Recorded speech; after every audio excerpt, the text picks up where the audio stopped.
Hey, this is Carla from the Butcher Babies. This is George Corpse Fisher from Cannibal Corpse. Hey, this is Rex from Kill Devil Hill. It's Wednesday 13. This is Daz from Devil Driving. This is Motorist from Quad. You're listening to Rabid Noise on Rabid Radio. Turn it up. Hey, Lou, how are you, mate? How you doing? Good, dude. Good. Thanks for joining us on Rabid Noise. How are you going today, man? I'm good, man. A little cold here, but I'm looking forward to coming there and getting back in the sun. Oh, yeah. Are you in New York at the moment? Yeah. Nice and chilly. Oh, yeah. Well, it's definitely nice and warm here, man. I think you're going to have a blast on this tour. Oh, yeah. I'm looking forward to it a lot, man. Yeah, man. Well, we're definitely keen to have you guys back. It's going to be unreal, especially with Refused and High Tension. Yeah. We were talking about that the other day. I've never heard High Tension before I saw that they were on the bill, so I looked them up, and I couldn't believe it. I was like, wow, these guys are, they really deliver. So we were all like, we got to be on our toes, man. I think it's going to be a case of where each band pushes the other bands, so that we're all going to be at our peak and playing our hardest. So it's going to be a very high-energy show. Oh, definitely, man. High Tension are probably one of our best bands in the country at the moment. Just phenomenal live. And I definitely think they'll keep up with you guys, that's for sure. Awesome, yeah, and Refused too, I mean, that's what I was saying to the guys the other day was, it's we're going to be sandwiched between two great bands, so we gotta be on the top of our game. So no going there for like a vacation, Oh, a little bit. Sure, you could get a little bit of off stage. Yeah. Off stage, all right. Well, dude, I want to say congrats on 30 years of Sick of It All, because that's such an amazing achievement. Thanks, man, thanks. Considering, most bands, they're lucky to last 10 years, if they're lucky, and you guys seem to have pushed through all the ups and downs of the industry. Was there a time that seemed like it was the hardest?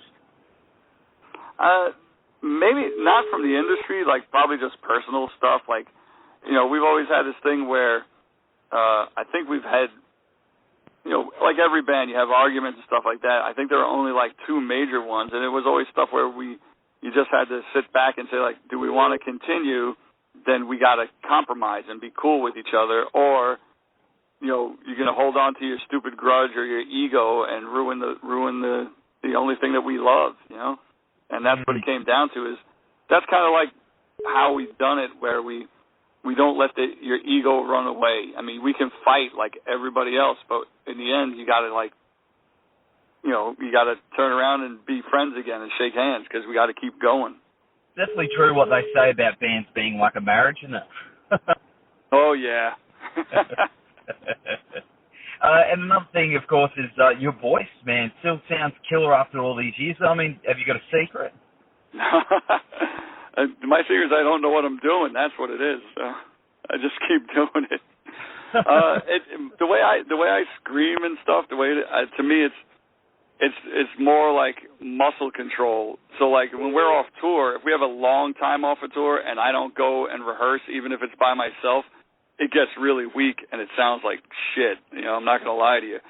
So I go every once, at least, if we're off for like 3 weeks, I definitely have to go to the studio at least 2 or 3 times before we get back on the road. When we have long periods off, like a few, earlier this year we were off for like a month and a half, and about 2 weeks before the next tour, I started going to the studio. I couldn't even last 20 minutes. I would scream for 20 minutes and lose my voice.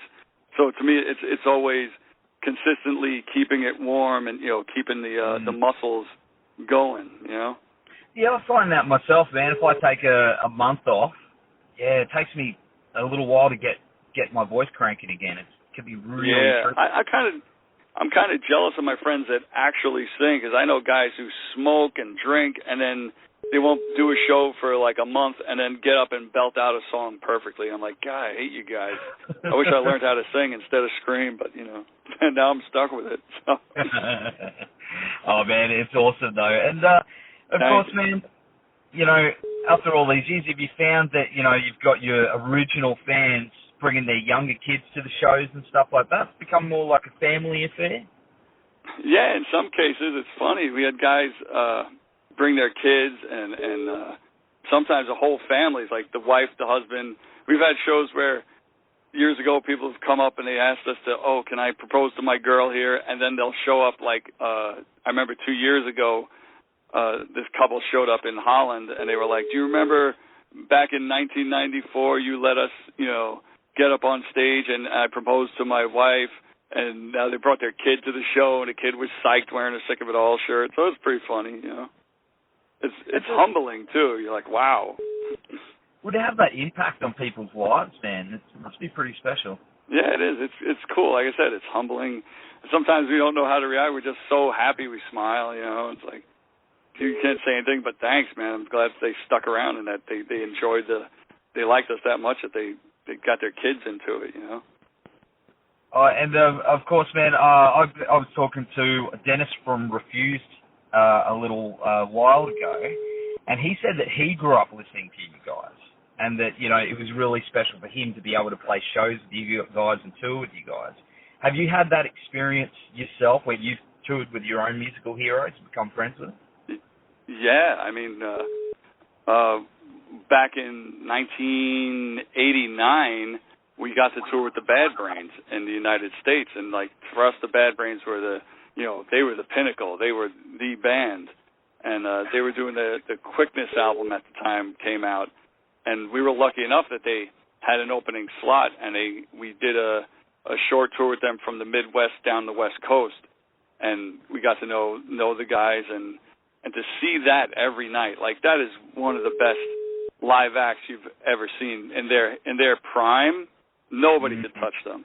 And it was just amazing that we got to see that every night, That must have been an amazing feeling to just be, I guess, not say you've made it, but to be on that, to be classed on that same level as your heroes, Yeah, it is. It kind of makes you, it's a little surreal, you don't really believe it.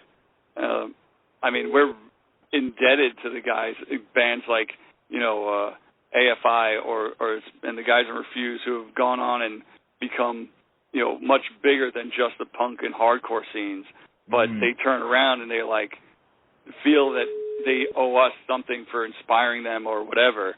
And, that's really, again, it's really humbling too. You're like, I'm glad that, these people feel that way. And it's also, I think, it's because we weren't dicks, We've played shows with bands where either the crew or the band themselves are kind of standoffish and disrespectful just because you're an opening act. And I don't think that would be cool, I don't want to be treated like that, so we never treated any band like that has played with us, That's awesome to hear, man, because, you hear of it so often, hey, and it's such a bummer. Yeah, and it's weird. It's like, that's like some 70s rock shit, It's like, I remember reading a story about the band from from Michigan called Grand Funk Railroad, an old 70s rock band. They were on the opening act for Led Zeppelin one year, and they were blowing Led Zeppelin off the stage everywhere they went in the U.S., so they got kicked off the tour because they were too good. How fucked up is that, man? Wouldn't you step up your game if you were Led Zeppelin, instead of taking the easy way out? Yeah, that should be the challenge, man. It should be, that friendly competition there instead of... Exactly. I mean, we've done stuff where we, I remember back in the day, like around 94, 95, taking the band Snapcase from Buffalo, New York on tour, and they were the hot young band, and people were like, what are you guys, crazy? They're young, energetic kids. And we weren't even old at that time. And we were like, well, we're energetic too. And, these kids they like our music, we like theirs, let's go on tour together. And what it did was make us play better every night, because Snapcase would go out there, and even if the crowd didn't know them, by the end of the set, the place was going absolutely crazy. So we were like, all right, we got to be on our best tonight, Oh, totally. That's awesome, man. And, of course, you've toured Australia a bunch of times, including the Soundwave Festival. Is there one tour here that, has been the most memorable for you? It's hard to say. I mean, I think the very first one, of course, because it was the first, and it was so everything was new and exciting, and it was just absolutely crazy, you know, just running around trying to getting there, not having the right equipment and doing this and that.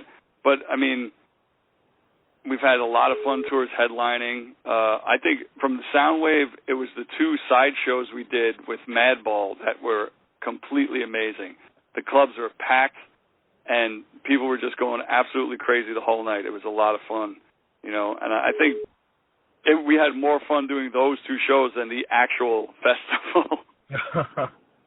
I mean, the festival was good, but those shows were just, you know, it's hard to explain it. You had to be there. They were just so packed, and from the first note to the last, the crowd going wild. It was awesome. And you've probably seen some pretty crazy shit over the years too. I mean, your live shows are pretty intense, man. Yeah, we learned from the best. Like I said, we had the Bad Brains. We had back in the day here bands like Murphy's Law and the Agnostic Front, the Cro-Mags, Reagan Youth. They were all great live bands. Like, they didn't just get up and play.